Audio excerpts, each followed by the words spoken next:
Hi Pisces, this is Pisces Hub. Welcome to my channel.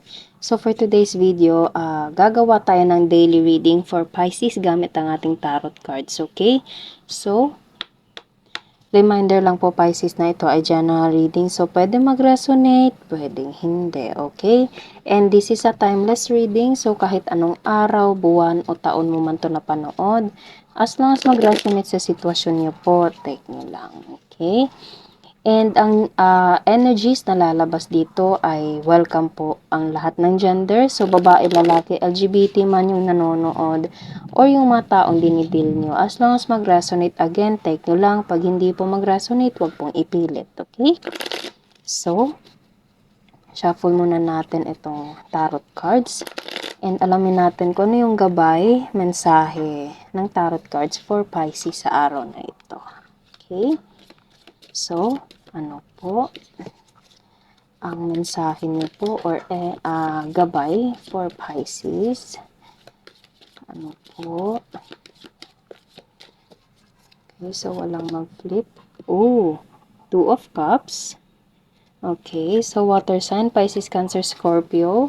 So, sa nararamdaman ko, pwede meron itong connection sa love, Pisces, or kung hindi naman, pwedeng sa friendship, pwedeng sa family member, or sa mga taong nakapalibot sa'yo, okay? And maganda itong Two of Cups na to, kasi parang naibibigay kung ano man yung binibigay mo, Pisces. Natatanggap mo yung mga bagay na inaasam-asam mo, okay? Parang natatanggap mo yung mga bagay na kumbaga deserve mo. Okay, so pwedeng ito ay merong connection sa love, pwede ding okay. So, pwedeng meron itong connection sa trabaho, pwedeng ito ay merong connection sa career, Pisces, or pwede ding sa love. Okay, there is someone na King of Wands, and pwedeng ito ay fire sign, especially masculine, Aries, Leo, Sagittarius, pero kung hindi, it's okay, as long as mag-resonate, okay? So, pwedeng you're dealing with someone na may King of Wands, may masculine energy, na pwedeng ito yung kapalitan mo ng Two of Cups nito. Okay, so, sa nararamdaman ko, as I said kanina, pwedeng ito ay love. Okay, meron kang nakikitang isang tao, pwedeng ito ay lalaki, or pwede ding babae. Okay, again, wala po tayong gender specific. Okay, or pwedeng same gender na pwedeng ito ay Virgo. Okay, kasi meron tayo ditong the Hermit. So, sa nararamdaman ko, Pisces, you're dealing with someone na, kumbaga, naibibigay niya, nakakamit niya, naaabot niya yung mga standards mo. Kumbaga, naibibigay niya kung ano yung deserve mo. Okay? So, there's so beautiful connection between the both of you, Pisces. Okay? Pwedeng sa nararamdaman ko love to, and meron itong connection sa King of Wands. Okay? Sobrang ganda. Itong taong to kasi is mabait, okay, mapagbigay, and nakikita nyo, to sila, pwedeng siya to or pwedeng ikaw to. So, kung ano yung binibigay mo, siya ding binibigay niya sa'yo, okay? Or pwedeng itong taong to is, kung hindi man to about sa love, pwedeng sa trabaho na napapansin niya na yung effort mo sa trabaho, sa kumpanya niya, okay? Or pwedeng pwedeng ito ay katrabaho mo, and parang na-appreciate niya kung ano yung ginagawa mo sa trabaho, okay? Or pwedeng ito yung boss mo. So, there's a promotion, there's some recognition. Yun yung gusto kong sabihin, recognition coming from this person. And meron siyang ibibigay sa'yo. Meron kang matatangkap galing sa taong to. Kung career man to, okay? Pero kung friends, itong taong to, pwedeng best friend mo to. And as I said kanina, there's the bottom of the deck, the Hermit. Pwede you're dealing also with a Virgo sign. Itong taong to is tahimik. Okay? Hindi ganun masalita. Pero pagdating sa'yo, iba siya. Okay? Sobrang, alam mo yun, all out siya sa'yo. Sobra kang mahal ng taong to. Pwedeng ito ay friend, best friend mo. Matagal na kang, kumbaga long time best friend mo na to.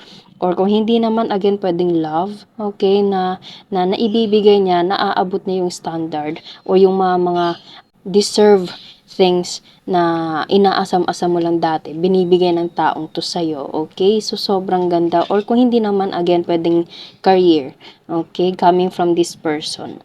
Okay, so sobrang ganda ng connection yung dalawa. Kahit anong aspeto sa buhay, Pisces, and there is something na recognition, there is something na deserve situation na kumbaga natatanggap mo or matatanggap mo sa taong to. Okay, so merong nag-flip. 9 of Swords. Okay, yes. Pwedeng itong taong to is napaka-protective sa'yo, Pisces. Protective siya. Parang sa nararamdaman ko, itong taong to na dinidil mo or pwedeng ikaw is parang medyo reserve ka, medyo parang alerto ka, hindi ka ganun kadaling magtiwala kasi meron tayo ditong 9 of Wands, okay? And nakikita nyo, napaka-vigilant ng taong to. So, you have trust issues, okay? You have something na parang hindi ka agad na nagtitiwala. Pwedeng ang dami mong napagdaanan, kaya medyo mataas yung standards na binigay mo sa sarili mo coming from this person or sa mga taong nakapaligid sa'yo, okay? Pero again, itong taong to is inaabot niya.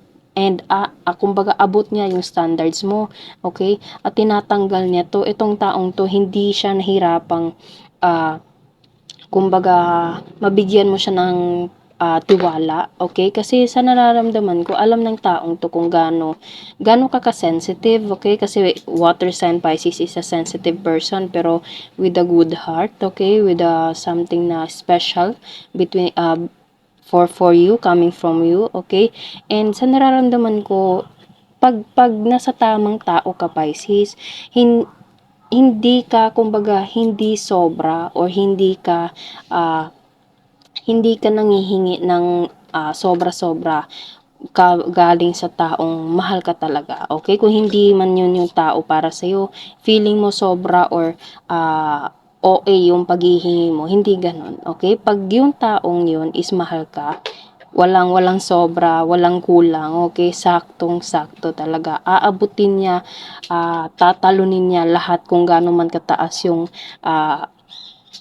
kumbaga defense mode mo, okay? Yung standard mo, aabutin niya yon, okay? And matatanggap mo yung deserve mong pagmamahal, matatanggap mo yung deserve mong commitment, Pisces, okay? Kung sa nararamdaman ko career, love man to, pero kung career, again, ang dami mong pinagdaanan, pwedeng sa trabaho, sa kumpanya ng taong to, and there is a recognition, okay? There is a, kumbaga, napaka-protective mo sa trabaho mo or itong taong to is pinoprotektahan ka niya, okay? And binibigyan ka na niya ng recognition pagdating sa trabaho mo. Na-appreciate niya kung ano yung ginawa mo. And merong promotion. Bigla ako naisip yung promotion, okay?